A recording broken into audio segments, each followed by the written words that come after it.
Tonic ఎప్పుడు అవసరం పడుతుంది? వీక్గా ఉన్నప్పుడు లేదా బరువు సరిగా పెరగడం లేదు అన్నప్పుడు బలానికి టానిక్ అవసరం పడుతుంది. బరువు కరెక్ట్గా పెరుగుతున్నాడా లేదా మనకి ఎప్పుడు తెలుస్తుంది? తెలుస్తుందా? ఇప్పుడు యాక్టివ్గా ఉన్నారు, ఫీడింగ్ బాగా తీసుకుంటున్నారు అండ్ మనకు తెలుస్తుంది వెయిట్ పెరుగుతున్నా లేదు. కానీ పెరిగే వెయిట్ కరెక్టా కాదా అని మనకి ఎలా తెలుసుకోవాలంటే, ఇప్పుడు పుట్టినప్పుడు వెయిట్ ఎంత ఉన్నాడు బాబు? 3.2 సార్. పుట్టినప్పుడు 3.2 kgs ఉన్నాడు. మామూలుగా ఫస్ట్ ఒక వారం రోజులు బరువు తగ్గుతారు ఎవరైనా సరే. 10వ రోజుకి పుట్టినప్పుడు ఎంత వెయిట్ ఉన్నారో 10వ రోజుకి ఆ వెయిట్ వస్తుంది. తర్వాత నుంచి వెయిట్ గెయిన్ అనేది స్టార్ట్ అవుతుంది. మనం కరెక్ట్గా ఫీడింగ్ ఇస్తూ ఉంటే వెయిట్ గెయిన్ అనేది ఎంత వస్తుంది స్టార్టింగ్లో? 30 grams per day. ఫస్ట్ ఒక 3 నెలలు, first 3 months 30 grams per day వస్తుంది. తర్వాత 3 నెలల నుంచి 6 నెలలకి 20 grams per day.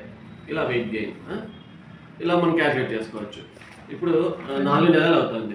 4 నెలలకి మామూలుగా అప్రాక్సిమేట్లీ 4 నెలలకి డబుల్ అవుతుంది. పుట్టినప్పుడు వెయిట్ డబుల్ అవుతుంది.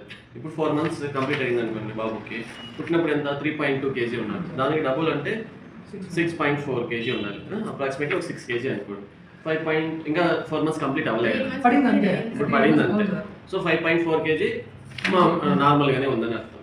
సో ఇప్పుడు నార్మల్ వెయిట్ ఉన్నాడు బాబు, నార్మల్ వెయిట్ ఉన్నాడు, ఫీడింగ్ బాగా తీసుకుంటున్నాడు అండ్ యాక్టివ్గా ఉన్నాడు, యూరిన్ బాగా పాస్ చేస్తున్నాడు, ఒక 6 to 8 times పాస్ చేస్తున్నాడు. సో ఇలాంటి హెల్తీ బేబీస్కి అడిషనల్గా మనం సప్లిమెంట్స్ అంట బలానికి టానిక్ లాంటి ఇవి అవసరం లేదు. సరేనా?